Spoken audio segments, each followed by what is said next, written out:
बरेली हिंसा की एफआईआर में बड़ा खुलासा। हिंसा के दौरान लगे सिर तन से जुदा के नारे। तौकीर ने कहा था मुसलमानों की ताकत दिखानी है।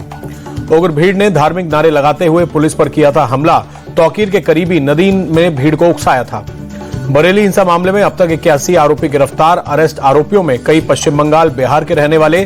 तौकीर का करीबी नफीस और उसका बेटा फरमान अरेस्ट। बरेली में दशहरा के मद्देनजर पुलिस का फ्लैग मार्च। महिला एसओजी यूनिट ग्राउंड जीरो पर मौजूद। शाहजहांपुर, पीलीभीत, बदायूं में भी high alert. I love Mohammad पर धीरेन्द्र शास्त्री की टिप्पणी। कहा, किसी को हिंदुओं के त्योहारों को टारगेट करने का अधिकार नहीं। हिंदुओं को जागरूक करने के लिए निकालेंगे यात्रा। बुलडोजर एक्शन से पहले फ्लैग मार्च। बड़ी संख्या में पुलिस बल तैनात। लोगों से शांति बनाए रखने की अपील। संभल के डीएम का बड़ा बयान। लोग खुद ही अवैध मस्जिद गिराने को तैयार। मुस्लिम पक्ष ने मांगा 4 दिन का वक्त। नागपुर में आरएसएस का शताब्दी विजयादशमी उत्सव समारोह में पहुंचे 21,000 स्वयंसेवक।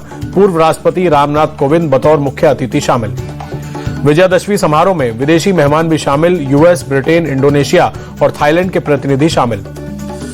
विजयादशमी पर संघ प्रमुख मोहन भागवत ने की शस्त्र पूजा। पूर्व राष्ट्रपति रामनाथ कोविंद भी रहे मौजूद। शताब्दी उत्सव समारोह में बोले संघ प्रमुख भागवत, पहलगांव में आतंकियों ने धर्म पूछकर हत्या की। सेना ने आतंकियों को करारा जवाब दिया।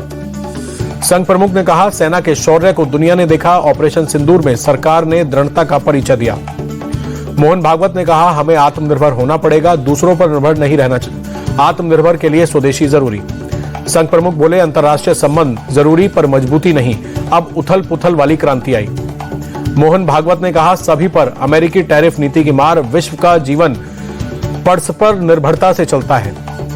आरएसएस के 100 साल पूरे होने पर केंद्रीय मंत्री गिरिराज सिंह ने दी बधाई। कहा, आरएसएस राष्ट्र की सेवा में निरंतर कार्यरत है। गांधी जयंती पर राजघाट पहुंची राष्ट्रपति द्रौपदी मुर्मू। राष्ट्रपति महात्मा गांधी को दी श्रद्धांजलि। गांधी जयंती पर राजघाट पहुंचे उपराष्ट्रपति सीपी राधाकृष्णन। पुष्पांजलि अर्पित कर बापू को किया नमन। गांधी जयंती पर राजघाट पहुंचे प्रधानमंत्री नरेंद्र मोदी। बापू को दी श्रद्धांजलि। पूर्व पीएम लाल बहादुर शास्त्री की भी जयंती आज। विजयघाट पहुंचकर पीएम मोदी ने अर्पित की पुष्पांजलि। लोकसभा में महात्मा गांधी और लाल बहादुर शास्त्री को दी गई श्रद्धांजलि। स्पीकर ओम बिरला और पीएम मोदी समेत कई नेताओं ने किया नमन। रक्षा मंत्री राजनाथ सिंह, सेना प्रमुख उपेंद्र द्विवेदी के साथ पहुंचे भुज। सेना के जवानों ने रक्षा मंत्री के सामने कई कार्यक्रम किए प्रस्तुत। रक्षा मंत्री ने जवानों को किया संबोधित। कहा, युद्ध सिर्फ हथियारों से नहीं बल्कि हौसलों से भी लड़े जाते हैं। सरकार हर वक्त सेना के साथ है। कच्छ में रक्षा मंत्री राजनाथ सिंह ने की शस्त्र पूजा। जवानों को तिलक लगाकर विजयादशमी की दी शुभकामनाएं। रक्षा मंत्री राजनाथ सिंह की पाकिस्तान को चेतावनी। कहा, सर क्रीक में हिमाकत की तो करारा जवाब देंगे। कराची का रास्ता सर क्रीक से गुजरता है। रक्षा मंत्री बोले, 78 साल बाद भी सर क्रीक में सीमा को लेकर विवाद। पाकिस्तान ने इलाके में बढ़ाया इंफ्रास्ट्रक्चर। विजयादशमी पर बीएसएफ की शस्त्र पूजा। जैसलमेर में आर्टिलरी रेजिमेंट ने शस्त्र पूजा की। बैनर पर ऑपरेशन सिंदूर लिखा। देश आज मना रहा है बुराई पर अच्छाई की जीत का त्योहार विजयादशमी। पीएम मोदी आज शाम 5 बजे दिल्ली के आईपी एक्सटेंशन के रावण दहन में होंगे शामिल। पीएम मोदी ने देशवासियों को विजयादशमी की दी शुभकामनाएं। ट्वीट कर लिखा, विजयादशमी बुराई और असत्य पर अच्छाई और सत्य की विजय का प्रतीक। हर किसी को साहस और भक्ति के मार्ग पर चलने की प्रेरणा मिले।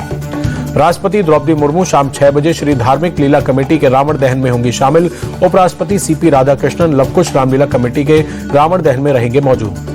गृह मंत्री अमित शाह शाम 7 बजे पीतमपुरा के विजयादशमी उत्सव में होंगे शामिल। नेता प्रतिपक्ष राहुल गांधी शाम 6:30 बजे नवश्री धार्मिक लीला कमेटी के रावण दहन में रहेंगे मौजूद। राजस्थान के कोटा में 221 फीट का रावण का आधुनिक तकनीक से किया जाएगा दहन।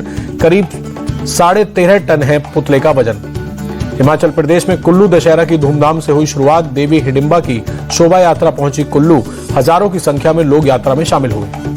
हरियाणा के पंचकुला में रावण दहन कार्यक्रम की तैयारी आखिरी चरण में। क्रेन के जरिए रावण के विशाल पुतले को खड़ा किया गया। नागपुर में ऑपरेशन सिंदूर को समर्पित रहेगा रावण दहन। 60 फीट का रावण और 55 फीट का होगा कुंभकर्ण। जबलपुर में लगातार 73वें साल धूमधाम से मनाया गया पंजाबी दशहरा। रावण दहन कार्यक्रम में मौजूद रहे प्रदेश के मंत्री राकेश सिंह। भोपाल में शरारती तत्वों ने कर दिया रावण दहन। कार सवार युवक युवती ने लगाई आग। समिति ने डायल 112 को दी सूचना। विजयादशमी के मौके पर सीएम योगी ने गोरखनाथ मंदिर में की पूजा। आज शाम गोरखपुर में निकलेगी शोभा यात्रा। ग्वालियर में ज्योतिरादित्य सिंधिया ने विजयादशमी के अवसर पर शाही परंपराओं के अनुसार की पूजा। बेटे महा आर्यमन सिंधिया भी रहे मौजूद। सिंदूर खेला के साथ मां दुर्गा को दी गई विदाई। कोलकाता में महिलाओं ने निभाई रस्म, एक दूसरे की मांग में भरा सिंदूर। गुजरात के गोधरा में चला बुलडोजर, असामाजिक गतिविधियों में शामिल आरोपियों के घर तोड़े।